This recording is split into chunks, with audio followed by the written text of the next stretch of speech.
कि देश में लाखों करोड़ों मंदिर हैं जहां पर आप लोग करोड़ों रुपया लूटते चले आ रहे हो।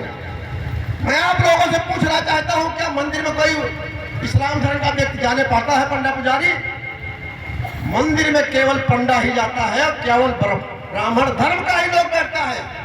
उसी तरह से सिख धर्म में हमारे सिख बंधु के लिए जो लोग होते हैं वो उनका कब्जा होता है। जैन धर्म में हमारे जैनियों का कब्जा होता है। मोहम्मदन धर्म की मस्जिदों में हमारे मौलवियों का कब्जा होता है। तो मैं आपसे पूछना चाहता हूं, जानना चाहता हूं, क्या हमारे बौद्ध बिहार में हमारे बौद्ध धर्म के अनुयायियों का, हमारे बौद्ध भिक्षुओं का कब्जा नहीं होना चाहिए? मैं आप होना चाहिए ना।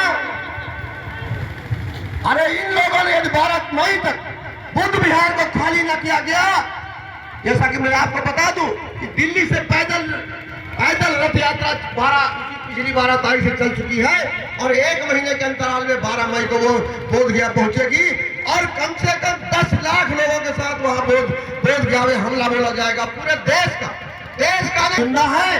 आज हमारे बाबा साहब ने भगवान बुद्ध का ही बौद्ध धर्म अपना करके दुनिया में अपना नाम कमाया और हमारे समाज के लोगों को आजादी दिलाई। यदि 12 मई तक हमारा महाबोधि महाविहार खाली नहीं हुआ तो हमारे जितने भी बौद्ध धर्म के अनुयायी हैं, बौद्ध धर्म के जितने भी हमारे पूरे वर्ल्ड के लोग हैं, सभी लोग यहाँ तक कि अमेरिका, इंग्लैंड, फ्रांस, जापान, चीन, जर्मनी, कोरिया, सभी देशों के लोग सैकड़ों की संख्या में बोधगया पहुंच रहे हैं। अगर उन्होंने खाली नहीं किया तो हम अयोध्या पर हमला करेंगे। हम रामकृष्ण की जन्मभूमि से लेकर के कृष्ण जन्मभूमि तक हमला करेंगे। विश्वनाथ मंदिर में हमला करेंगे। तिरुपति बालाजी के मंदिर में हमला करेंगे जहां हमारे भगवान बुद्ध की मूर्ति लगी हुई है और उसको रंग चूम करके लोग लाखों करोड़ों रुपया, दुनिया का सबसे बड़ा धनाढ्य मंदिर तिरुपति बालाजी का मंदिर है। वो जानते हो किसकी मूर्ति है? वह हमारे परम पूज्य भगवान बुद्ध की मूर्ति लगी हुई है।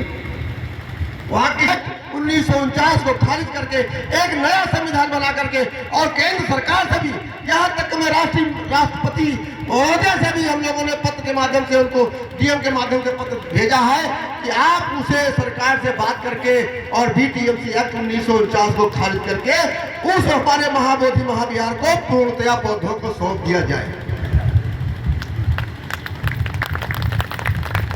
मेरे साथियों, चूंकि हमारी माताएं बहनें यहाँ बैठी हुई हैं, चूंकि हमारे तमाम लोगों ने अपनी माताओं बहनों के लिए बताया है कि आप लोगों को क्या करना चाहिए और क्या नहीं करना चाहिए, मैं आपको